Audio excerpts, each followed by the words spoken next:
Faithful John Jacob Ludwig Grimm and Wilhelm Karl Grimm. There was once on a time an old king who was ill, and thought to himself, "I am lying on what? Must be my deathbed." Then said he, "Tell Faithful John to come to me." Faithful John was his favorite servant, and was so called, because he had for his whole life long been so true to him. When therefore he came beside the bed, the king said to him, "Most faithful John, I feel my end approaching, and have no anxiety except about my son. He is still of tender age, and cannot always know how to guide himself.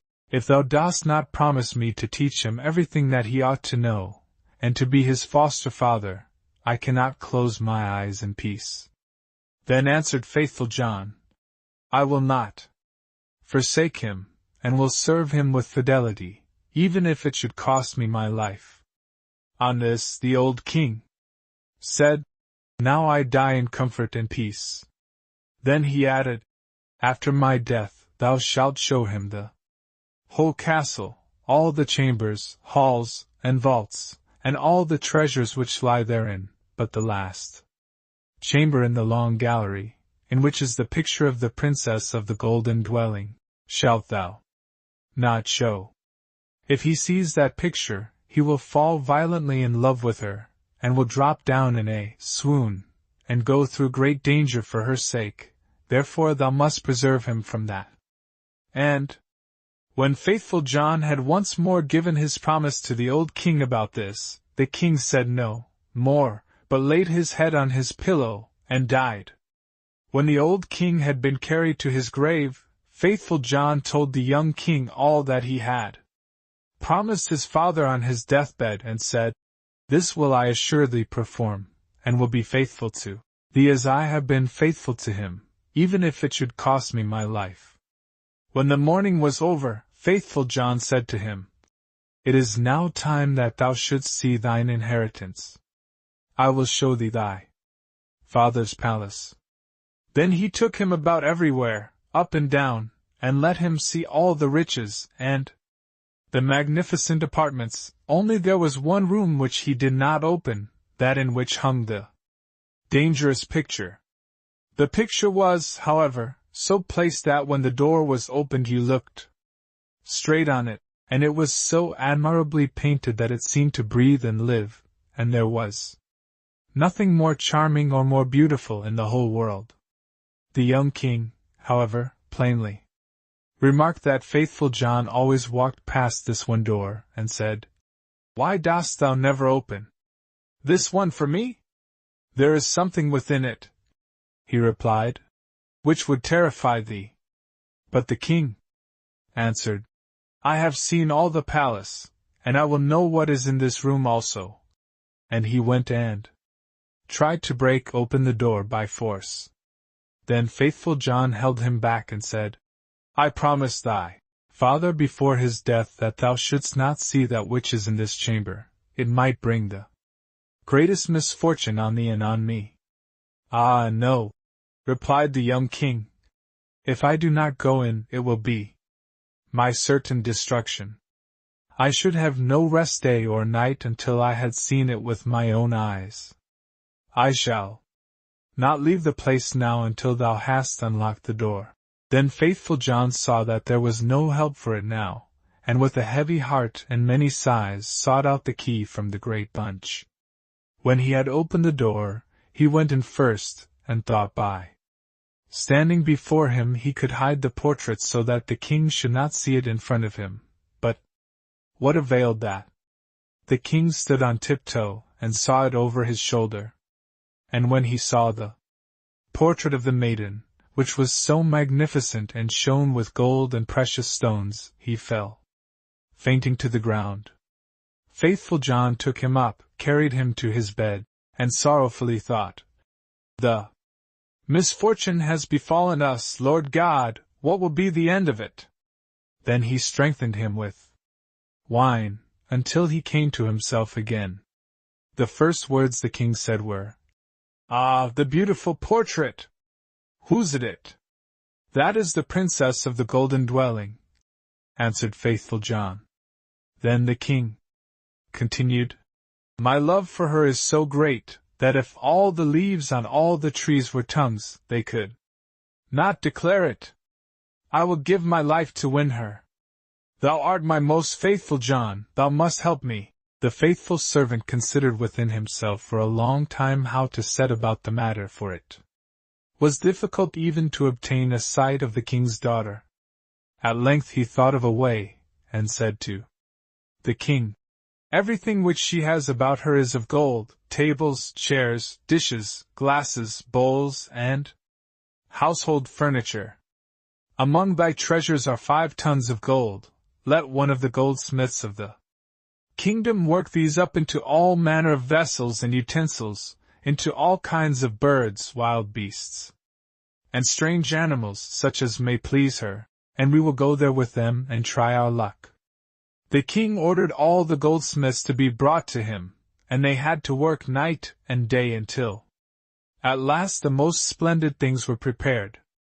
When everything was stowed on board a ship, faithful John put on the dress of a merchant, and the king was forced to do the same in order to make himself quite unrecognizable.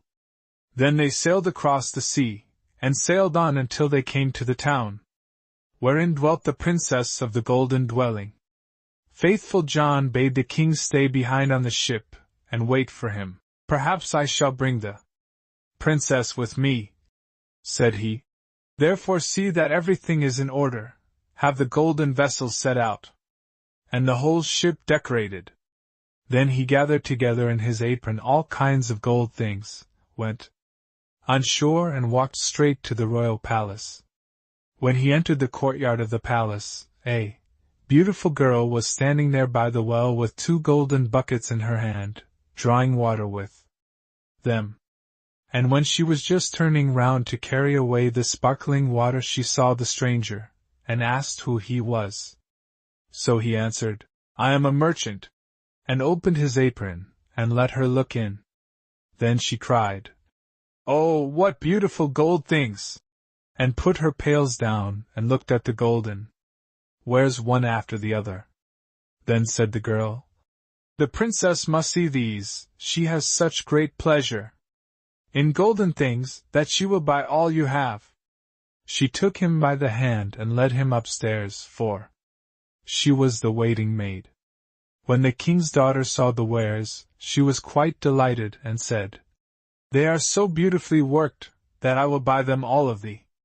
But faithful John said, I am only the servant of a rich merchant.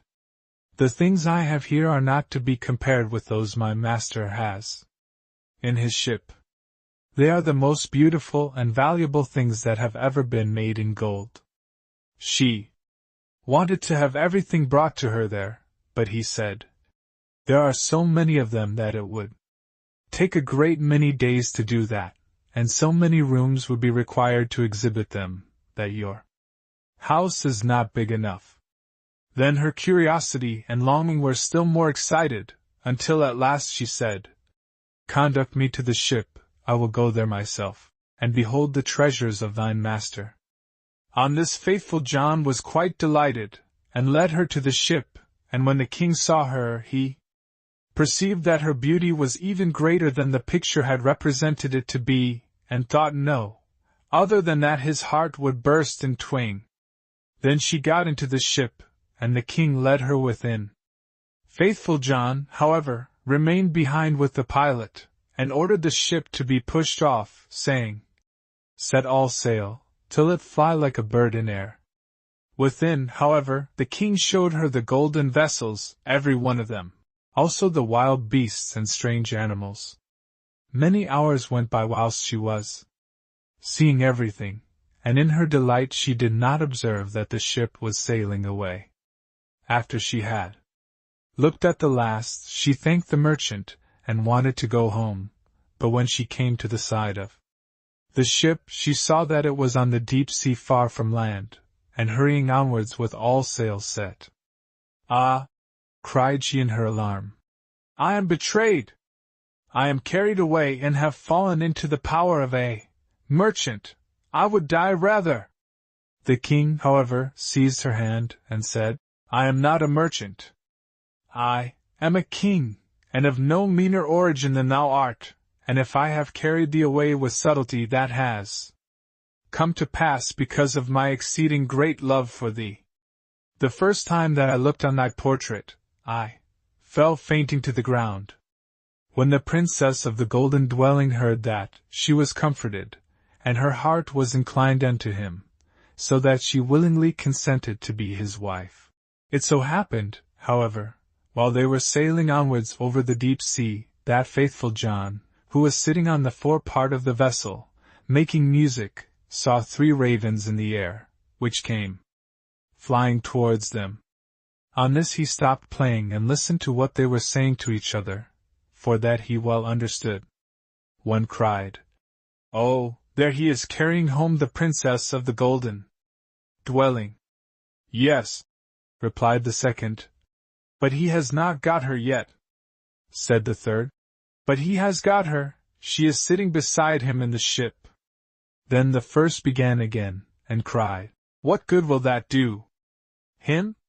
When they reach land, a chestnut horse will leap forward to meet him, and the prince will want to mount it, but if he does that, it will run away with him, and rise up into the air with him, and he will never see his maiden more. Spoke the second. But is there no escape?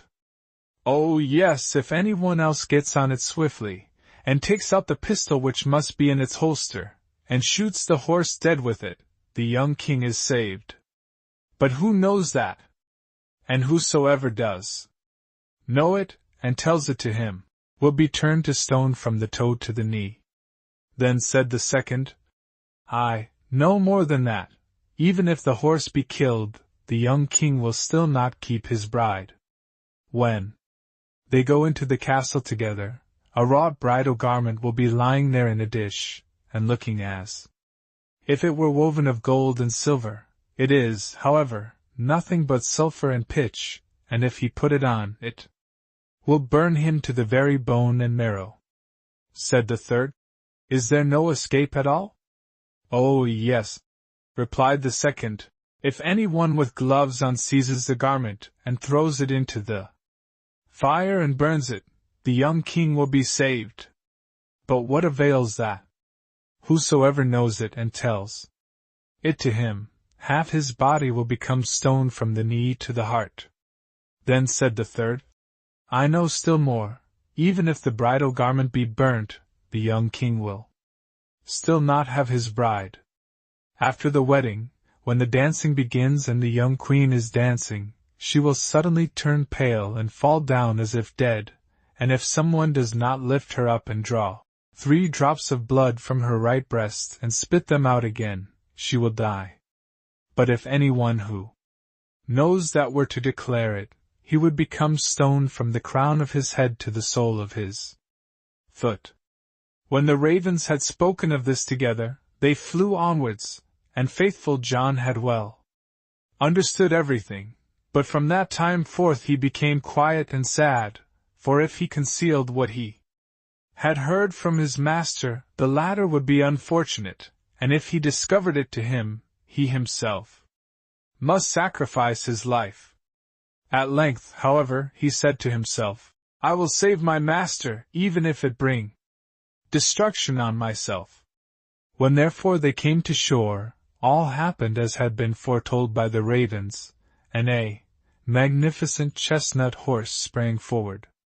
Good, said the king. He shall carry me to my palace. And was about to mount it when faithful John got before him, jumped quickly on it, drew the pistol out of the holster, and shot the horse. Then the other attendants of the king, who after all were not very fond of faithful John, cried, How shameful to kill the beautiful animal that was to have carried the king to his palace. But the king said, Hold your peace and leave him alone, he is my most faithful John, who knows what may be the good of that.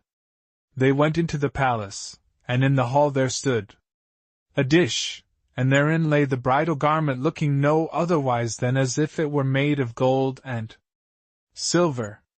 The young king went towards it and was about to take hold of it, but faithful John pushed him away, seized it with gloves on, carried it quickly to the fire and burned it. The other attendants again began to murmur and said, "Behold, now he is even burning the king's bridal garment."